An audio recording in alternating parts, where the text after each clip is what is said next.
welcome to this week's episode of the Super Split Screen Brothers. This week is kind of a big one, so let me just kind of break it down for you.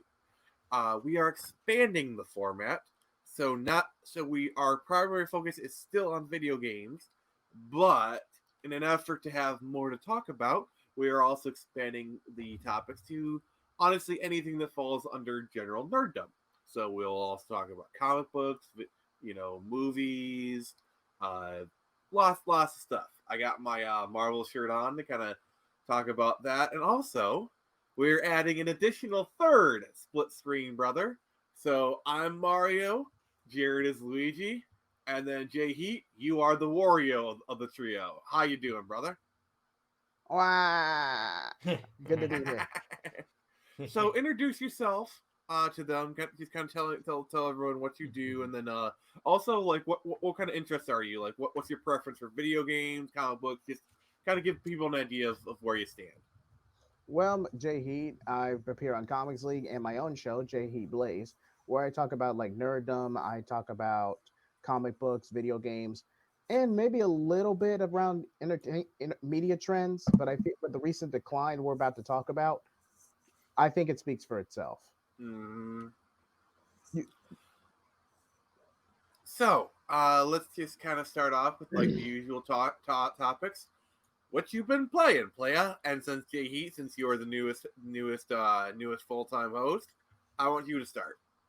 well, I've been playing both SWTOR. I've also been watching The Mandalorian. Season 3 has kind of fallen off, in my opinion, especially with Especially that that Yeah, recent. third episode.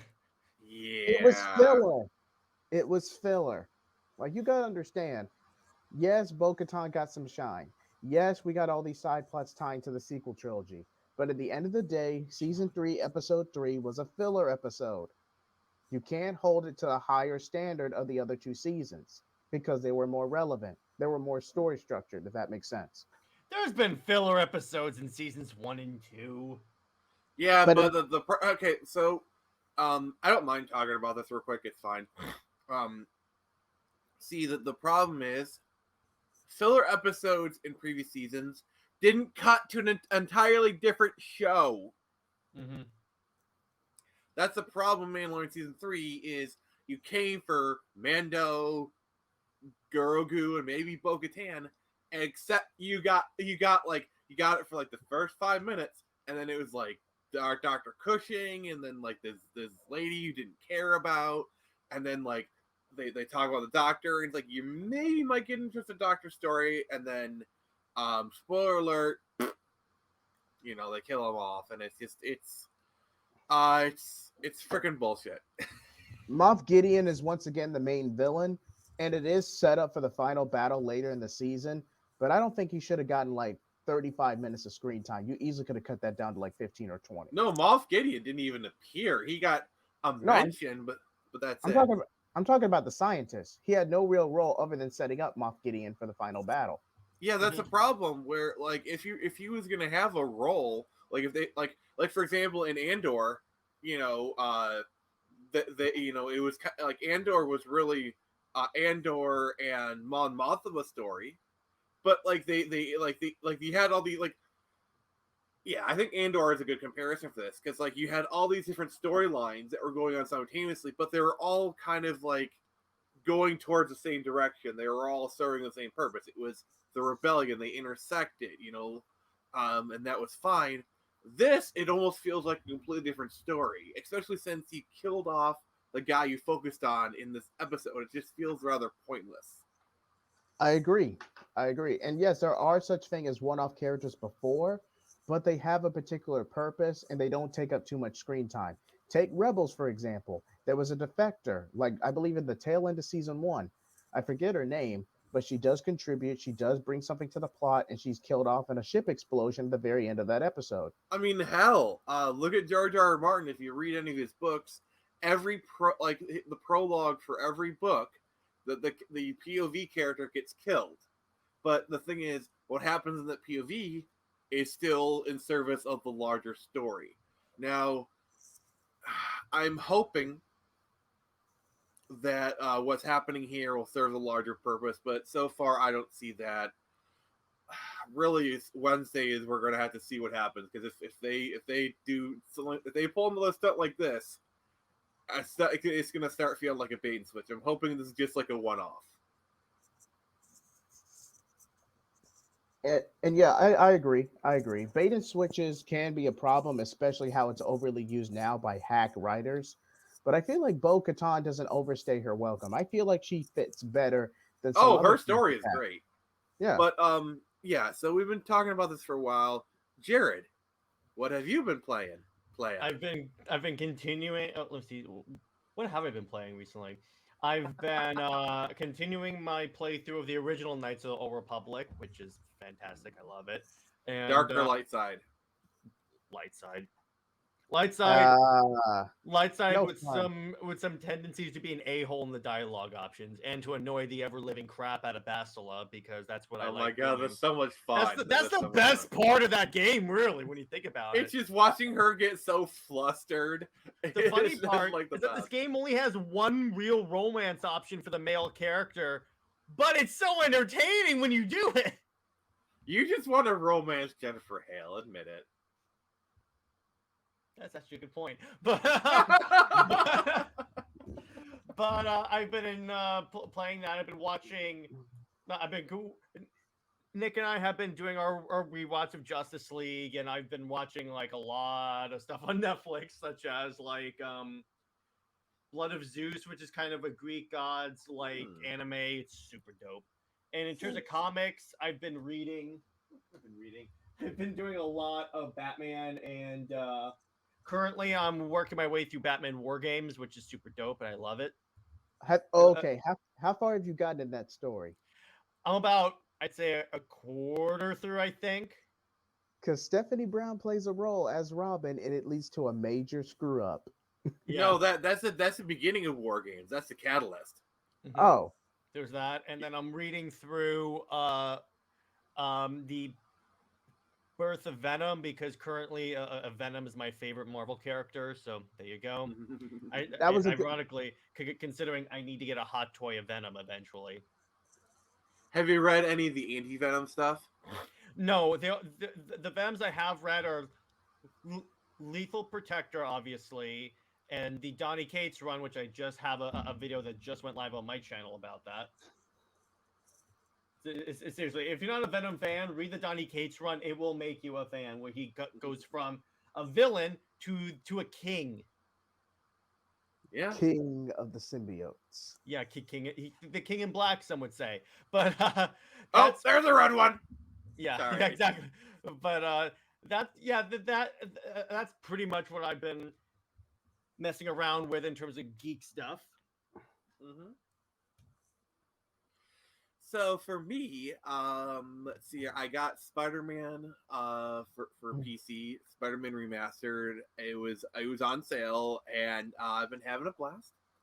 And then I also got a bit of a care package from friend of the show, Caster the Gravedigger. I did that live stream, and he kind of hooked me up. Like he got me Metroid Prime Remastered for the Switch. That was really nice. He got me both a modded Game Gear and a modded Genesis. Like literally, I have my Genesis hooked up to my TV right now through HDMI. It's got like an RGB mod, and then like he also supplied like a Genesis HDMI cable. It actually looked pretty decent. And then like the Game Gear has both an LCD screen on it and like a rechargeable battery mod, so it's like it's actually usable now. Awesome. It is so crazy. Oh man, that's wild. That's wild. Yes, I am a happy Sega nerd. And as far as what I've been watching watching Punisher season 2 on Disney Plus. That was originally one of the Netflix series. I never watched season 2 of Punisher because eventually I kind of like stopped watching the Marvel Netflix stuff. But Punisher season 2 is really freaking good. Oh yes. Oh yeah. I'm about halfway through season 2. I'm about to start my first ever complete rewatch of Daredevil. I've never watched the full show because what happened was I watched part of season 1, kind of fell off it. Then when Punisher came in, I just binged all of season 2. Wait. Punisher. You never finished Netflix Daredevil. Not the whole thing, no. I never got a chance to. All right. There's so much crap coming out. All right, Take 'em out. here's my breakdown. Here's my breakdown of Daredevil. Season 1, great, but goes on a little bit too long. It does go on a little bit too long. Season 2, first half is great, second half is meh. The first half, when it's dealing with Punisher, it's pretty freaking good. The second half, where they're dealing with Elektra, is Elektra herself is amazing. I love the actors they got for her. Season 3 is fucking amazing. Yeah, I'm warning you, Jared. You are not ready. You are not ready for how good season 3 is. Mhm. They do Bullseye justice. Really? Well, they did do him just, I think, in the movie. Yes, but this is a Yeah. different kind of justice. Like, they actually give him an origin story. They do all the new character. Ooh, I can't wait. It's really, they do, like, they bring in Vanessa. It is so, like, and you will understand why every time we bring up, like, the upcoming Daredevil show, why I always say they did Born Again in season 3. But you'll it's not in the understand why. You'll understand why I keep saying that. Well, here's the problem with that, and I get that, but that wasn't in the MCU. But they already. But the thing is, I know. Here's the problem. Okay, they're using the same actor, same actors, by the way, because they've announced that John Berthel's coming back as Punisher, which yes, you kind of have to. Well, the problem is it's the MCU, so they're not going to use the skull, and I think they're going to neuter him. That's my fear. Yeah. We will see, but they're not bringing back Foggy or Karen, which kind of pisses me off. Yeah. No. They were the heart of the show. Like, I'm sorry, but the trio, which is like Matt, Foggy, and Karen. They were the heart of the show. It's like, and the thing is, here's the other thing. Karen is connected to the Punisher. Like, you saw Karen in Punisher season 1, and she's like good friends with Frank Castle. So it's like you got that. It's just, and also Deborah Ann Woll is amazing as Karen Page, and I'm like, Yeah, she come is. on. She is one of the only good Karens. One of the only good Karens. Looking at you, Brie Larson. So I guess talking about all these Marvel stuff does actually kind of lead into our topic. Indeed. The main topic. But we do have a news segment that I wanted to get your guys' opinion on. Okay. So yesterday there was a panel that featured a certain director that we all know, that we all talk about on a daily basis, and so he's directing a small movie called Rebel Moon, and what he dropped is that not only are we getting a comic book series for it, but we're getting an RPG game for it. Nice. And inject that shit straight into my veins. It looks like not mobile. Like an actual game, a Zack Snyder video game. We will be covering that on this show. Sign me the crap up. We're doing playthroughs of that. This show will be covering. We're gonna be pirates stealing other people's crap in space. That's us.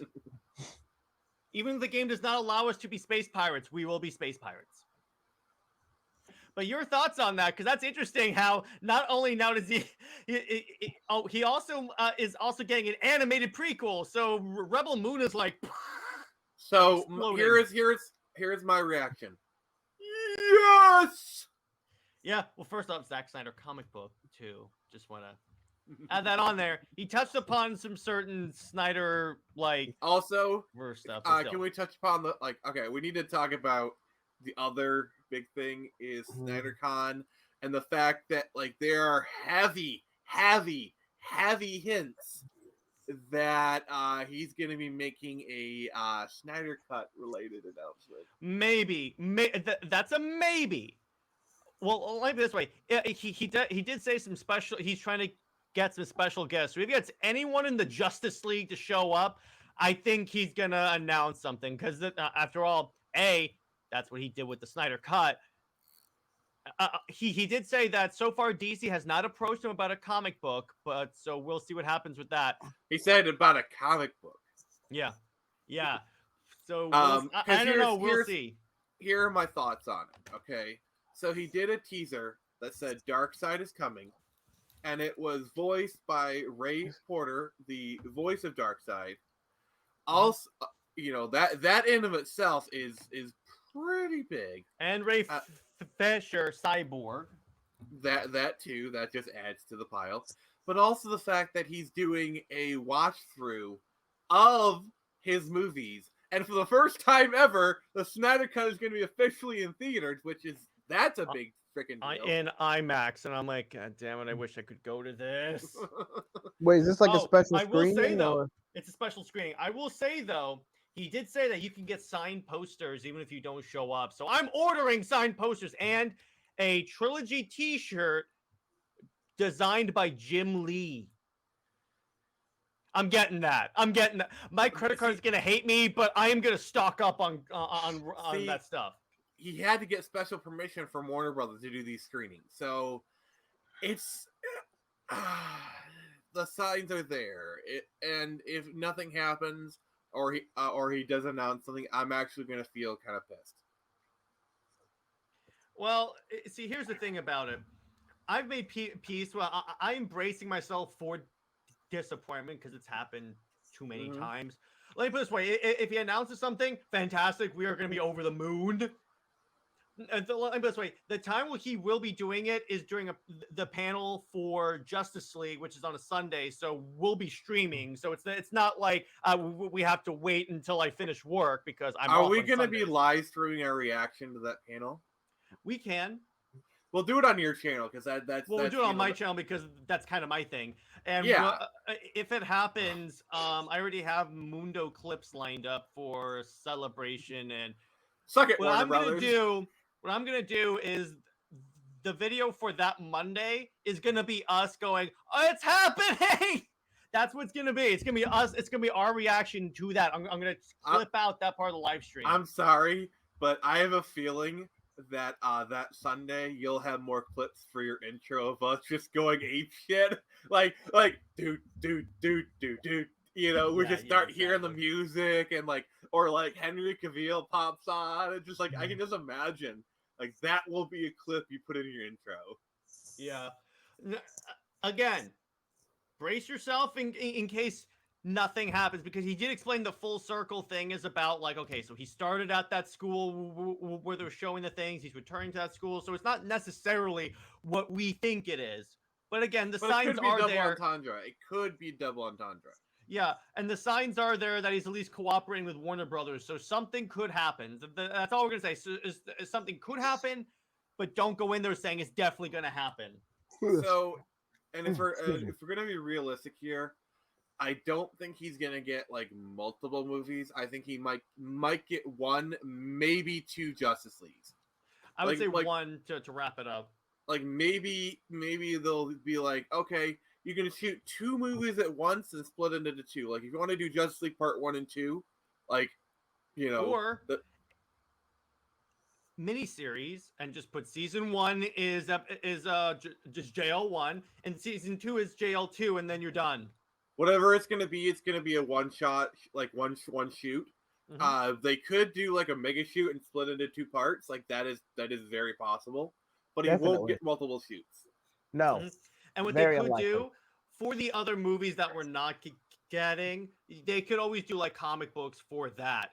In other words, if we get JL2 as movies, but Man of Steel 2 and the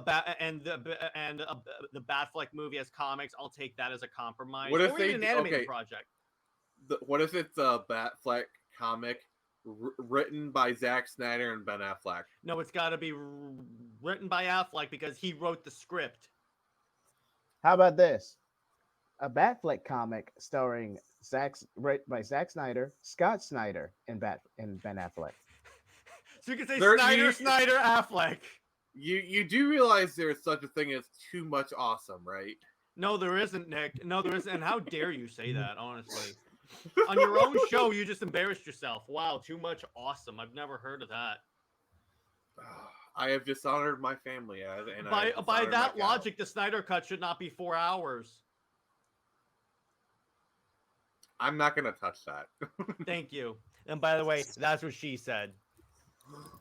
I know Jay Heat was going for it. I had to get it in there. I didn't say anything. I didn't say anything. I knew you were going to post in the chat. That's why you do it every single live stream we do. But that's where I'm at. Do I think it's 100%? So you're saying he just sticks it in there? Yeah, That's exactly. what she said. Yeah, there you go. Do I think I baited him that time. I baited him. Do I think 100% that it's going to be announced? No. Do I think there's a possibility? Yes. Do I think it's guaranteed? Again, no. So don't go in there saying it's definitely going to happen. Just saying. What would you say is more likely, a Snyderverse revival or Young Justice season 5? Snyderverse revival because Snyderverse was more successful than Young Justice, and that's for you, Tevia.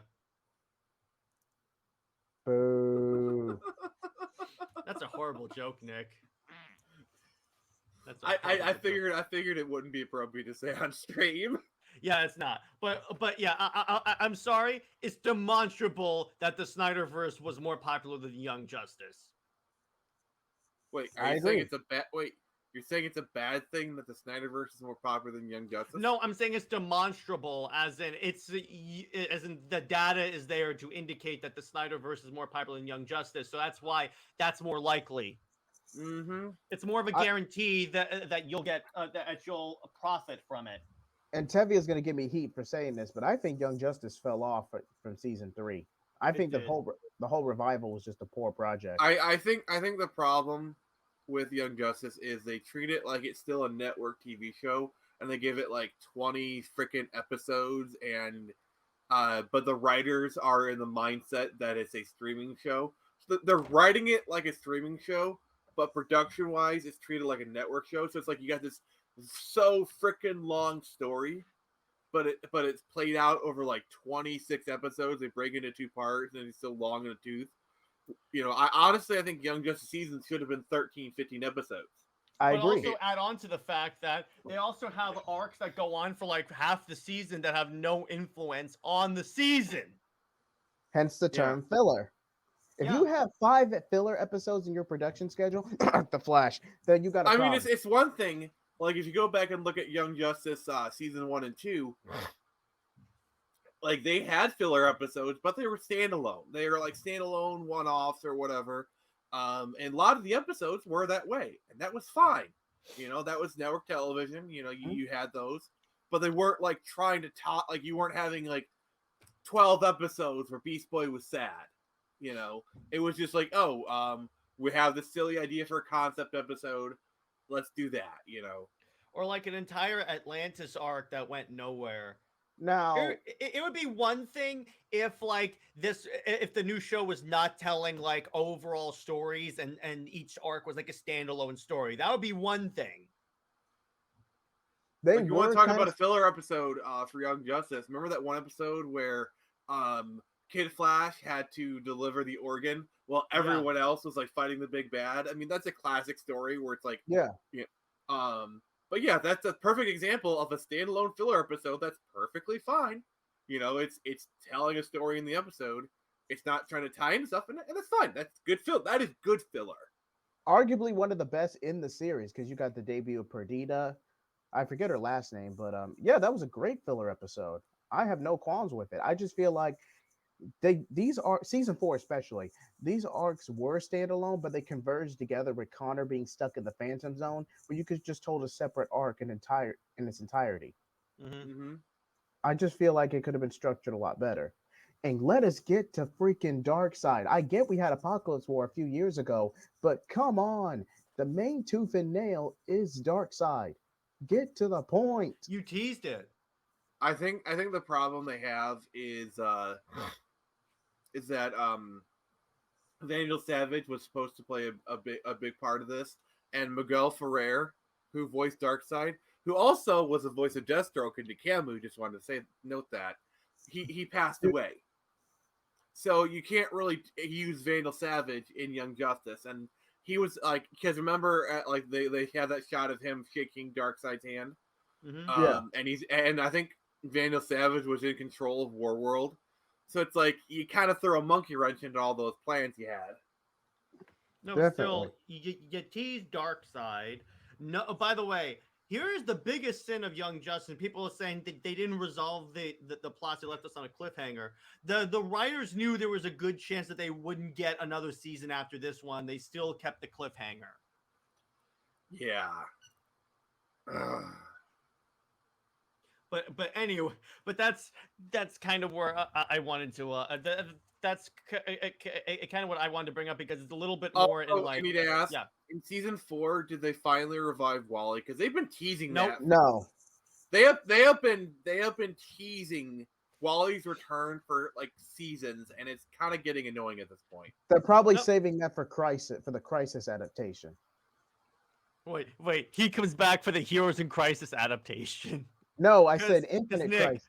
Literally, one of the last lines of the season is they tease, okay, so we need a place for superheroes to go to deal with their trauma. And I'm like, Stop. oh, and then they go kind of like a sanctuary. And I'm like, oh, no. Why, Jared? Why? And then I brought this up to Tavia, and he goes, well, I trust the writers. I'm like, really? Just like you trusted them to resolve the overall story, even though they because they didn't know if they would get another season. See, I don't mind like I think the whole like Beast Boy PTSD, that's a fine enough story arc. I think it's like, yeah, that's cool, but it went on way too long. Way too long. I'm not saying he should have been. It handled the material, then the subtext fine. It just shouldn't have gone on for 10, 12 episodes straight as an ongoing. It should have been more of like a 5-episode arc at most. You know, yeah. Like it just dragged on. Like I think it overstayed its welcome. Definitely. So speaking of overstaying its welcome, we have Marvel and to a lesser extent DC. Yeah. To a lesser extent, because I very much enjoyed Shazam. I will stay on that hill.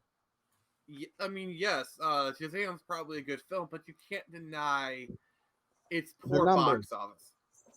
Well, it's also because it's not necessarily the poor quality of the movie; it's just poor marketing. Whoever's marketing the DC movies needs to get fired, honestly. Also, we need to acknowledge that Shazam is not as much of a higher draw character as like other people, you know? Yeah, and that's why they leaked like the Wonder Woman cameo. Definitely. Which, by the way, apparently Gal was not actually in the scene. They had the stand-in come in, then they deep faked her on. Told you. Or I mean, honestly, the way they shot it is like it's like they never showed her and Shazam like face to face like this. I mean, it was if you more watch like this and then this. Like I actually watched that leaked scene, and it is painfully obvious they're not in the same scene together. It is painfully obvious. Like if you know what you're looking for with like how they do stuff, Jay Heat just say that in the stream right now. Black Adam should have been the main villain. Yes. I remember they asked The Rock to cameo in this movie, and he said, and apparently reportedly he says no, he doesn't. He doesn't want to be playing with the smaller tier heroes. And I'm like, then why are you playing a smaller tier character? You are Shazam's villain. Also, Black Adam is up. I'm sorry. I'm sorry. I have to do this. Yeah, go ahead. I've been holding this thing in for a Go goddamn year. You are fucking Shazam's villain. He is above you. Also, you are not. I'm sorry. Just Let him have it. Let him have it. You are not Superman. Get this through your fucking thick skull. Sorry, I've been holding it. That's awesome. By the way, yeah, My turn. Flip that one and send it to the bank. Okay. I got news for you, Dwayne. If you didn't want to cameo in like a smaller tier character, fair enough. Then why are you playing a smaller tier character? Black Adam is not the pillar of DC that you think he is. He is not. First off, he's not the most powerful being on Earth. Superman is. Your character is not the most powerful by a long shot. It's not this top tier DC character. So get it through your head that he is not this big character that you think he is. It just annoys me whenever he tries to make us think that like Black Adam is on the same tier character-wise as Superman. He's not. Case in point, he barely gets a standalone series in the freaking comic books. Jay Heat, do you want to rant too? Do you want to rant too? Just let it all out. Do you want to rant too? Well, I don't know. By the way, I love how this turned into the rant episode. This is great. I couldn't. We're kind of putting him on the spot. Bloody. But yeah. Bloody hell. Just don't. But I will say this. Rock, you were a great wrestler, an icon of a generation. But your ego has bit you in the ass so many goddamn times. You can curse. It's okay. Yeah, it's Nick's show. I don't care about Nick's show. Oh, you don't care about it? What the fuck? I meant it in a good way, Nick. You know that. Oh God. Frick off. Where's that clip? I know y'all got that clip. What clip? But fuck off, Bard. Oh no, that we're doing this on Jared's channel, so on my StreamYard, I don't have that clip. I should get it. Otherwise, I would be spamming it right now. So Jared, you got it's okay. We kind of put you on the spot there, so it's all good, brother.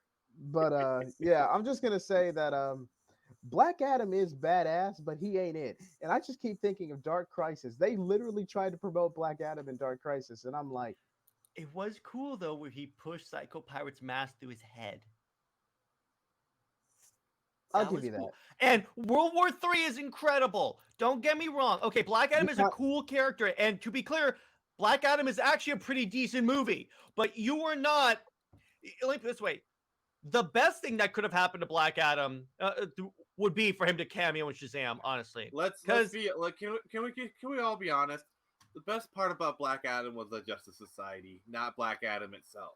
And here's the thing: he seems to think it's like Dwayne saw that animated short of Superman and Shazam fighting Black Adam and forgot Shazam was in that too.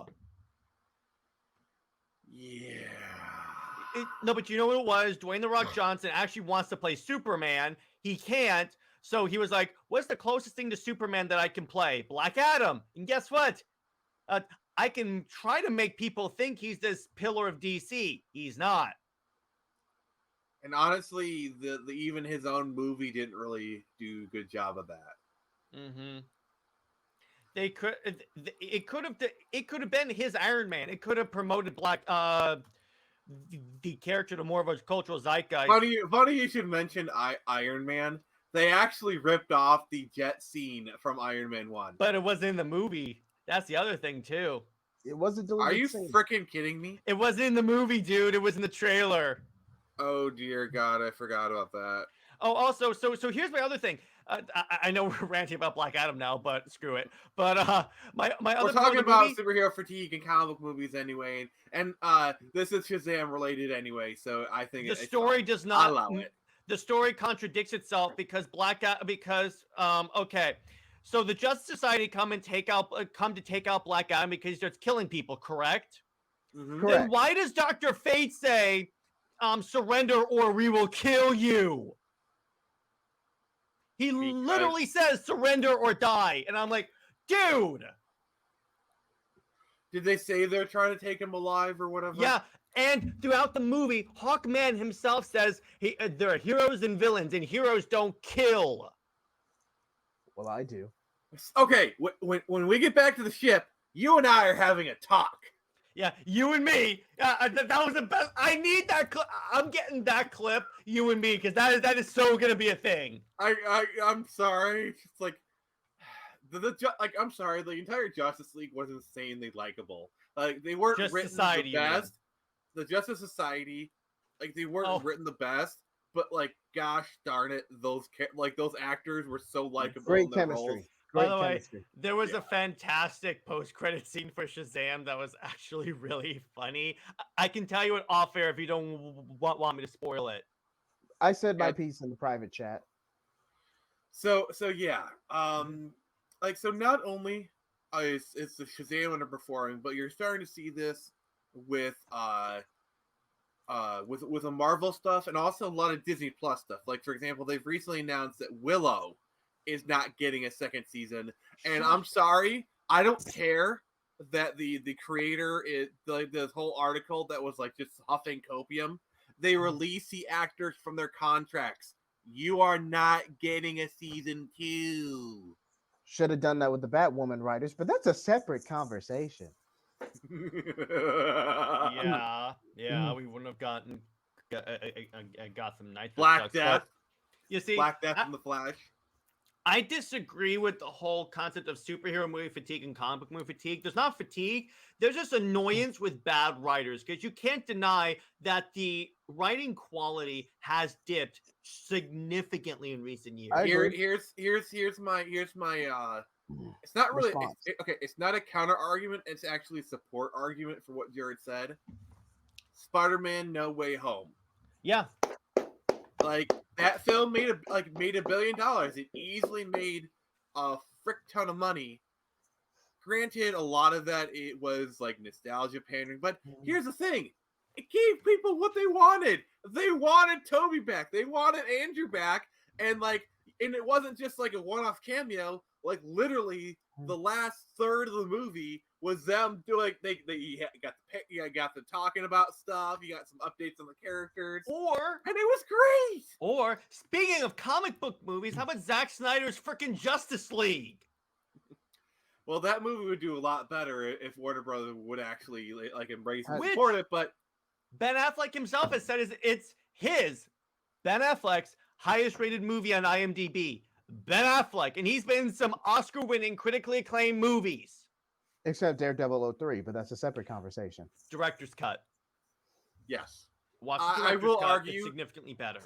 though I will argue the regular edition is still fairly good on its own because that's what I grew up with. Because I've actually been a fan of Daredevil since it came out. Like I actually owned the DVD back in the day, and I actually really liked that movie. It was kind of funny when I was watching it. I used to hear all the time that's horrible, and I'm like, no, it's not. It's actually quite good. Turns out I was watching the director's cut the entire time.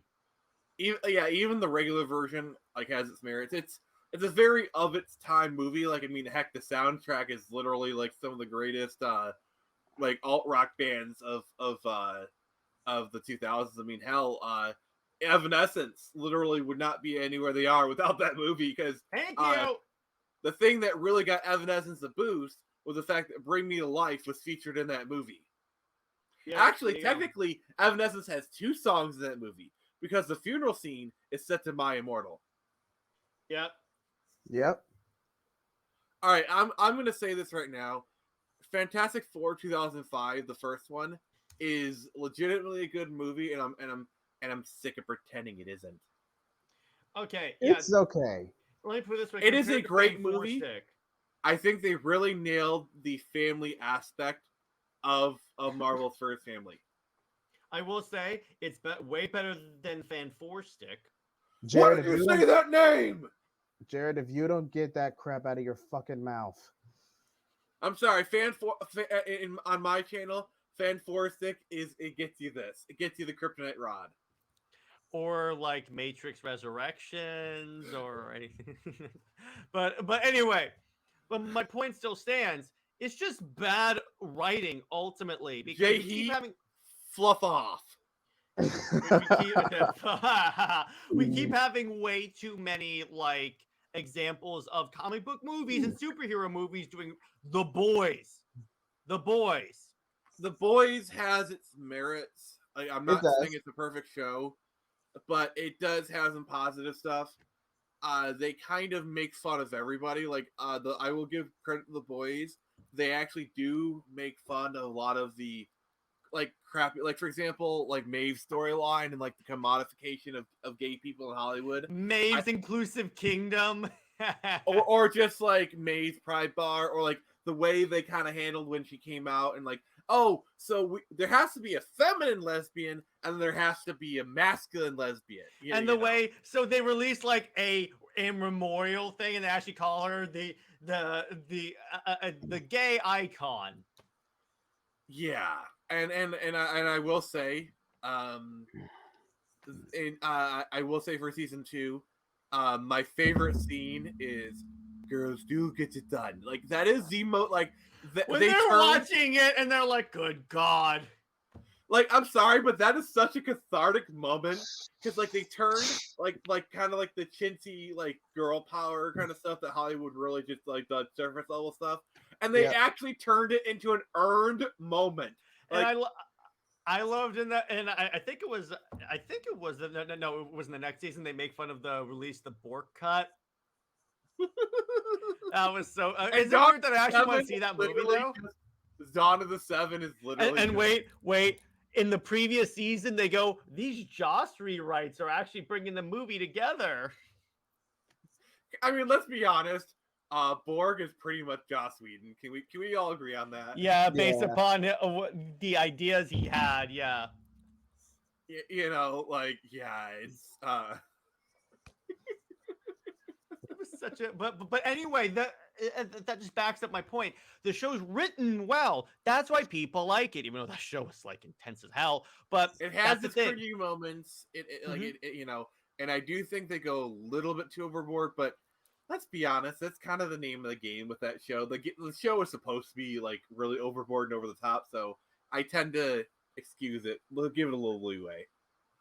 Yeah, it's just. Again, it's just bad writing. It's just a bad writing that people are upset by, and being called a nist or a phobe whenever they critique it. Mm-hmm. That's it. That it's not comic book. It's not comic book movies or superhero fatigue. It's bad, and I think honestly, I think that's kind of where we land at. Is it's not comic book fatigue. It's not superhero fatigue. It's really bad. I think we're bad writing fatigue because like he just that's something you can say in here. Come on, say it. Fragile egos in Hollywood. What a shock. Oh, and also here's the other thing with Shazam. Here's the problem with Shazam. I wish they wouldn't release the critic score before the movie comes out. Because I guarantee you that influences people saying it's kind of like a really low rating. Do I really want to go see this? Well, it's just I don't know. I would say don't release it until like a couple of days after the movie comes out. I mean, honestly, that to me, that just screams like. So coming from video games, whenever you have a video game where like they don't release the critic score till after it comes out, that's someone's pretty much gonna leak it. Well, no. What I'm gonna say is usually that's a sign that the video game is poor quality and the company knows it and they're trying to hide it. So if you hold back the score till beforehand, that's what you're saying to the audience. Because if you got a great movie, you want everyone to see it because you know they'll give you good ratings. You know what I'm saying? So it does more harm than it does good. I'm saying do it for every movie. Every movie. But that precedent is still there. But the problem is, if you have a movie that's good and the company knows it, they're going to want everyone to know it's a good movie. And the best way to do that is to have the score come out before the movie. Because, like, if you have critics that come out and say, oh, this is a 90% movie on Rotten Tomatoes, that's a good thing. And so it's like, I don't really see all the studios abiding by this. At least just release the audience score first and just say the audience really likes this movie. The problem is the audience score can't come into play until after the movie comes out. That's the problem. Exactly. I'm just saying do that. And then honestly, I don't think there should be a critic score anymore because guess what? Who takes what the critics say seriously ultimately? Yeah, and sites like Rotten Tomatoes have proven to be unreliable. I mean, remember all that like the shenanigans they had to pull for Captain Marvel, and it's still a 60% on Rotten Tomatoes. Nick, Captain Karen. Yeah, you got to use the proper term I there. stand corrected. I don't want to I be will that. call the manager of this podcast. I don't want to be Oh, that guy, but I'll say it. hello. I don't want to be that guy, but I'll say it. They're half-assing these last few movies to catapult James Gunn's DCU. I'll say it. Hmm. They are half-assing these last three Oh, movies. and did you guys hear this? There's a rumor that they're going to split Secret Wars into 2 movies now. I think what they're doing is we're going to start seeing a culling of MCU projects real soon, I mean, like a massive culling. I really like wish. here's the problem. Endgame and Infinity War was literally the culmination of 10 years worth of storytelling. Hmm. And it seems like they want Secret Wars to be that same thing. Hmm. The problem is they're not going to wait 10 years to build that up, and they're off to a really poor start. Hmm. Like basically, because here's the thing. When Kevin Feige announced the new slate of movies, he initially said he wanted to stop doing phases. So phase 4 is kind of the phase that was never really meant to be a phase, because like he can't like the thing is, phases are such a good marketing term. I think Disney kind of forced him to start using that again, and so like the fact that he's like, oh, phase 4 is over, guys, it's over, without like any sort of marquee film to end it. Yeah. Like what better way to solidify your new Avengers team than a new Avengers movie? Yes, because if you watch the documentary that's on Disney Plus on the building of the MCU, they said we always wanted to capstone every phase with an Avengers-like movie. Yeah, and that's kind of the thing. Like, I keep going back to this, but like the thing is, phase 1 kind of had a great momentum forward progress. Like we pretty much knew as soon as like the Hulk where things were going. We knew as far back as like I'd say 2008, 2009ish. We knew where things were heading. So like by the time Thor came around, we knew we were heading towards the Avengers. Well, we knew and that. We knew that since Iron Man, because Fury comes up and says, "I'd like to talk to you about the Avenger Initiative." Here's the thing. I really like. Yes, you're right, but like the thing that really solidified, like, oh crap, they're actually doing this, is Iron Man's cameo in the Hulk. Because True. because here's the thing. I see that. You could easily just write off Nick Fury being an Iron Man. It's just kind of like, hey, it's a one-off kind of thing. But the fact that you had Tony Stark appear in the Hulk, a totally separate movie, as a cameo, that was a big deal. True Like that. I agree. That is really what solidified, that whole thing. True that. I can see where you're going with that. And then you have because I think it was Iron Man, Iron Man 2, Iron Man, Hulk, Iron Man 2, Thor, Captain America, I believe was the order. And because and then Iron Man 2 really helped expand the world, because you saw like, oh, Avengers Initiative. You saw that file. You saw like the Hulk footage playing in the background. Like they literally kept ramping up the stakes. Like they kept opening up the world little by little. The fact that Coulson, he's like, oh, I got to go to New Mexico.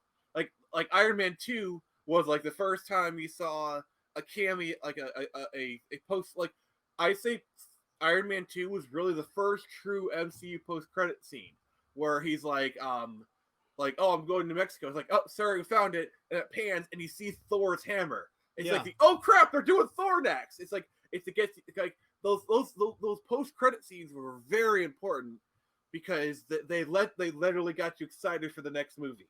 Mm-hmm. I agree. And there's just so much stuff that's like, and those, and it's like and like, yeah, the MCU did so much stuff right. Like the post credit scenes were really important. The Stan Lee cameos, while fluff, were just a lot of fun. It was like, oh, spot the Stan Lee. It's like, it was just kind of a thing you always look forward to. The fact that like Stan Lee's cameos goes all the way back to the 80s. By the way, his first cameo was in Trial of the Incredible Hulk TV movie. And the Nice. Stan Lee cameo in Reed and Susan's wedding was just hilarious. Which, by the way, actually happened in the comics. That's the thing. People think the Stanley cameos were like an MCU thing. They actually go all the way back. Like they were actually like the Stanley cameos were actually already a thing by the time they did. Because he cameoed in X-Men. He cameoed in Spider-Man 1. He's in Daredevil. He's in Spider-Man 2. He's in Fantastic Four 1, Fantastic Four 2. So like he was cameoing in all the Fox movies. So like the Stan Lee cameo was already an institution by the time Marvel came around. Do you know who else cameoed in the X-Men movie in Days of Future Past? Chris Claremont. Briefly, it's a blink and you'll miss it. Yeah. That's fair. But yeah, and that's the thing. There was so much there that really made you feel like they were building a universe. It was actually kind of funny. I was watching a video the other day. It was talking about, so there's a new rumor that Gal Gadot is going to be an Aquaman, which is interesting. By the way, here's the funny part about this. I think they just if this is true, they just confirmed that Gal Gadot is going to be is going to remain as Wonder Woman, because if Aquaman is taking place after the Flash, as James Gunn indicated, and like technically Shazam takes place afterwards, then they just confirmed that she is there. And yeah, but so my point is that they also mentioned they're just that getting rid of Henry Cavill as Superman. Like this is what pisses me off. And Ben Affleck, but they're also like, but that's the other thing. Yeah. The other rumor is that they're putting the cameo back in for Affleck, and this person in the video was like, why? Okay, why now are you all of a sudden concerned about having an interconnected universe when you're literally going to end this universe? See, this is the problem with Warner Brothers. They can't commit worth shit. And by the way, I'm sorry. My comment on the video was, guess what? I think more is staying around than we actually think it is. This is the problem with the gosh darn Warner Brothers. They can't commit worth shit. They make a big deal about stuff, but the minute they start having freaking trouble, they like alarm, and they scrap everything. They can't. Yeah, second Warner Brothers. There's a reason why I had to change the branding for that. I'm very angry at the stream. I'm very I'm you know what? What I'm gonna end up doing, if we're doing general comic book stuff on this, I'm gonna load up a bunch of my clips into this account too, so we can have like the second Warner Brothers thing on this. I have to. Yeah. I'm pretty sure you'll just have that on loop, but I get. We'll talk about it, Jared. We'll talk about it after the stream. Yeah, but you see, here's the thing. Now this is what indicates to me that more is staying. Like Momoa's probably staying as Aquaman. Gal Gadot's most likely staying as Wonder Woman. Ben Affleck's done, and Henry Cavill's done. I mean, done. Here's the difference. Ben Affleck actively walked away. Henry Cavill got screwed over because a lot of the executives were still pissed at him for not playing ball a few years back. Excuse me, he didn't want to just be he didn't want Superman to be relegated. They got their cameo. Wait, they got their cameo. Nick, yeah, they got the cameo, but they only wanted him to show up for cameos. They only wanted Superman to show up for cameos in a DC film universe. I have a feeling. Which, I'm sorry, I have to play this again. Where is it? Yeah, I have to, because that is ridiculous. Yeah, second Warner Brothers. I have a feeling. Okay, this is gonna be a wild, crazy prediction that like most likely won't come true, but okay, give it a year, and let's say that at SnyderCon they announced Snyder's coming to Netflix. Okay, let's give it a year. And let's say the Flash underperforms. Let's say it makes Let's say it makes $800 million. You know, like it doesn't make $1 billion, which is the only metric success. And that's an underperformer. They announce, oh yeah, we were doing the Snyder stuff on Netflix. It's actually gonna get a day in, day out theater release on both Netflix and theaters.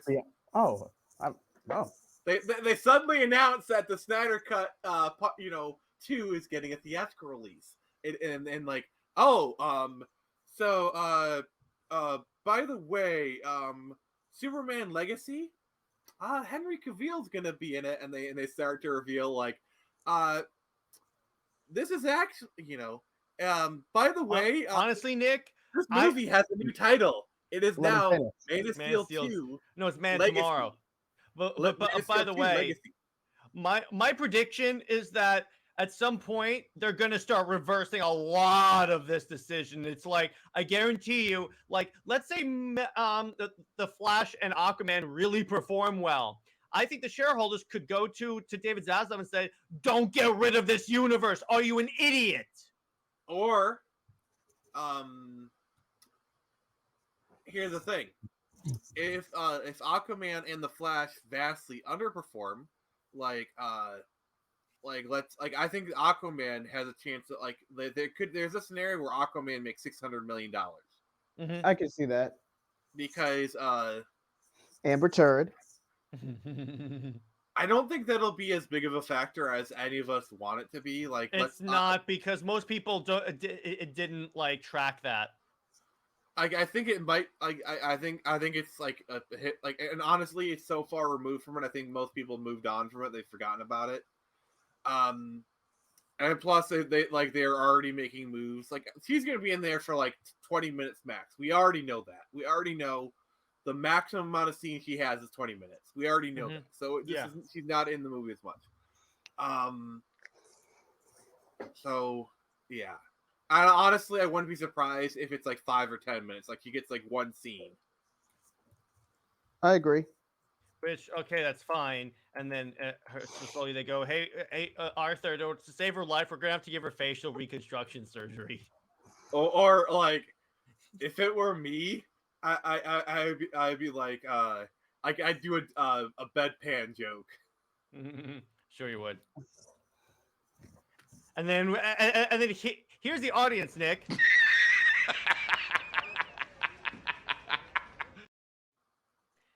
And yes, I loaded up a bunch of clips.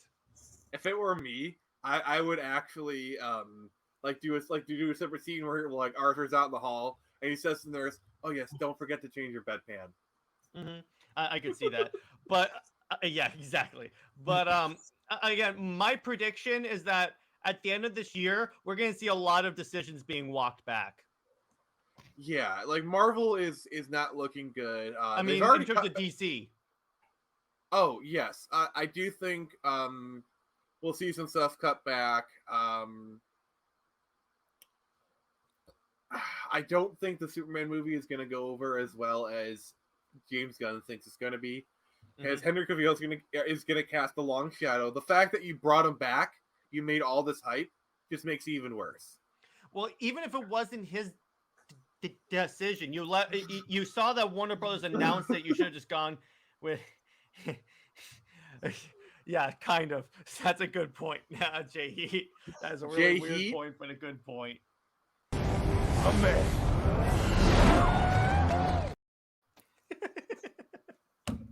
I had that loaded up, but anyway. But see, I think honestly, let me put it this way: if they have to throw out a lot of James Gunn's plans, watch them say, "Sell to Netflix so we have something to release."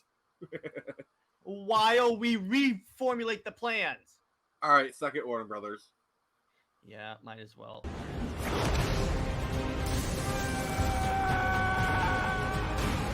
You think you can threaten my mother?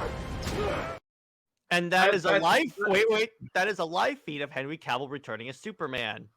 I was about to make a very similar joke, so yeah, that would be a live feed of Henry Cavill coming back as Superman. Yeah, so let's wrap this up. Okay. Yeah. All right, you guys got any final words before you lock the plank? I think a lot of this stuff is going to be walked back. I agree. What about you, Jay Heat? Remains to be seen, because Warner Brothers has made stupid decisions before. Roll the clip. Yeah. This whole video is going to be this clip on a. Yeah, second Warner Brothers. All right. So I appreciate everyone stopping by. Jay Heat, you have proven to be a great top 5 comic book movies. All right. Okay, so spoiler alert: my top 3 is Zack Snyder's Justice League, BVS, and Man of Steel. I'm just gonna get that out of the way. Okay. Wonder Woman, and I would have to say Iron Man, the original Iron Man, because that movie Okay. still holds up. Okay. So for me, and these are no particular order, X2, Spider-Man 2, Watchmen, Batman 1989, and Superman 1976. 78. 78, dude. You didn't even get the year right. Some fan you are. Fuck you. Okay, they're talking about fictional characters. Fictional characters.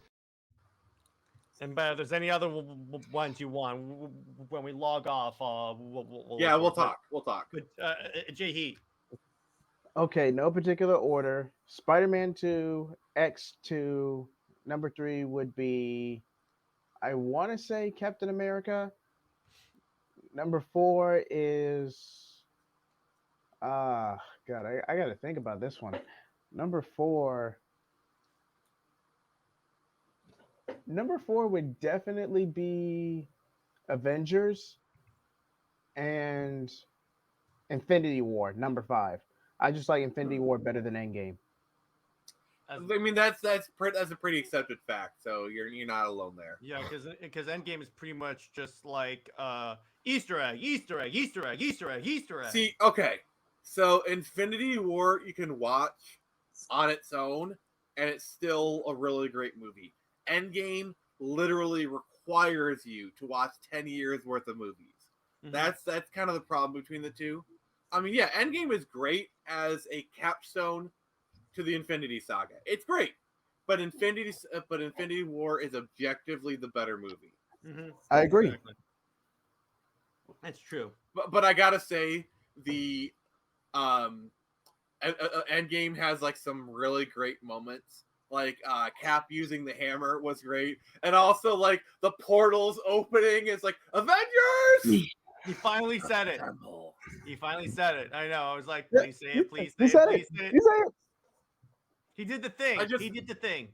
Like, I'm sorry, but like the hammer, like I knew it, and just him using the hammer, like that's my favorite scene. Where he just smacks where he like uppercuts Thanos with the hammer. By the way, that scene was so good. I put it in my intro. But yeah, just like I just love like the portal scene because it just like it goes from like a rock bottom moment, and then you hear like on your left, you start to hear like a bugle. You know, it's very like kind of like Captain America kind of thing, and it's just also, the music just keeps building. But also, here's the thing: like, you realize let me talk. All right, go ahead. And the music just keeps building, keeps building, and it's just like it's like Avengers, and it's like boom, assemble, and then just do, and then just the Avengers, like it's like the perfect build up and release. I just love it. It's like you go from like all hope being lost to like we got this, which is like honestly some of my favorite moments in movies. Well, not only that, it's because you realize that the people that were being rescued were for the most part the original Avengers, and everyone else that was coming through the portals, that was the rest of the MCU showing up.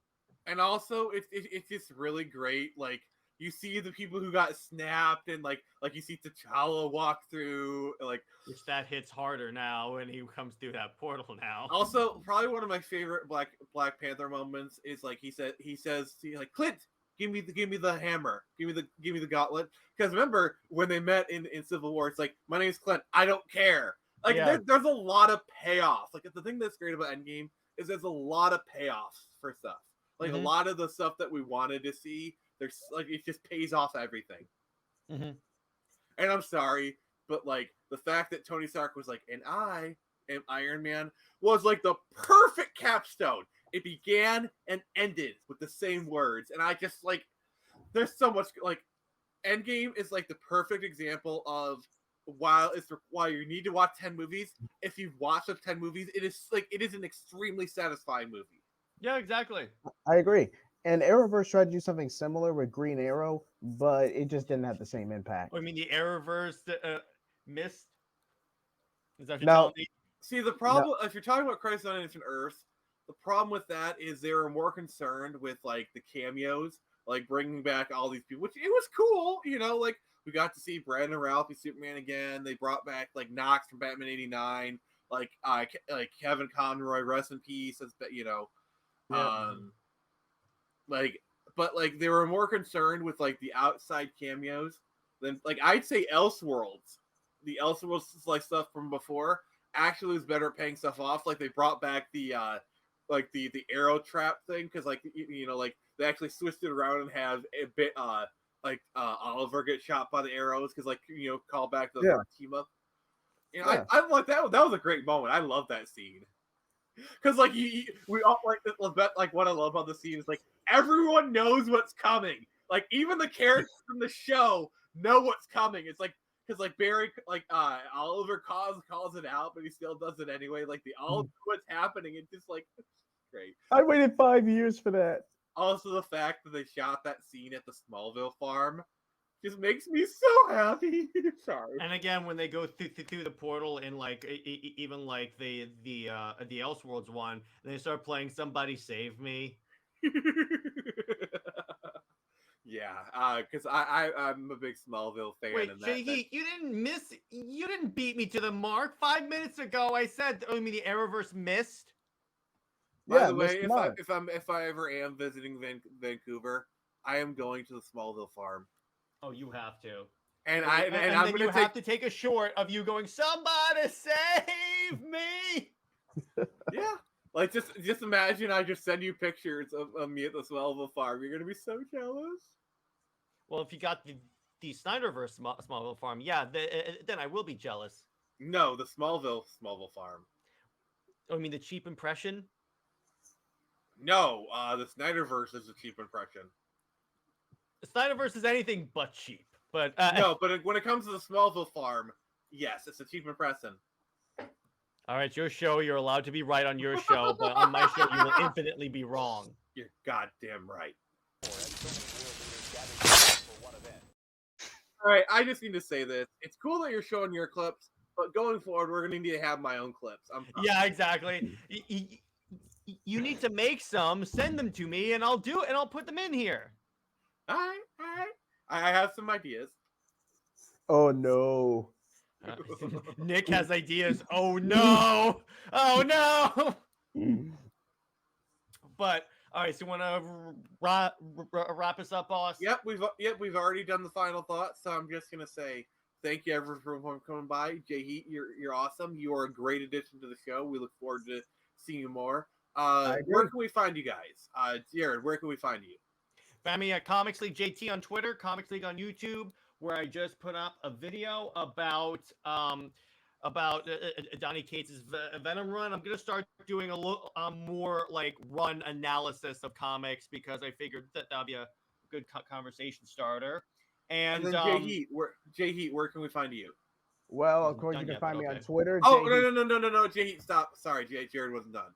Yeah, I wasn't done. I was thinking that I was gonna do more of that content because I figured that'd be fun for conversations. And then this weekend I'm doing a video about why Jimmy Olsen is important to Superman. Now I'm done. But not Lois Lane. Not Lois Lane, no. Don't start me on that, Jay Heat. I just asked a question. Wonder Bat is canon. Actually, I can do this. It's my StreamYard account, so I can do this.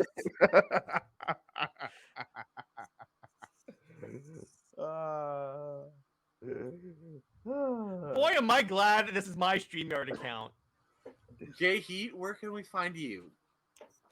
Well, you can find me at jheat75 on Twitter, jheatblaze on YouTube, and of course Comics League or Phoenix Press for co-hosting. So glad to be here. So, as always, this is Nick from the Phoenix Press, and remember, I can only show you the door. You're the ones that walk through it. Wonder Bat.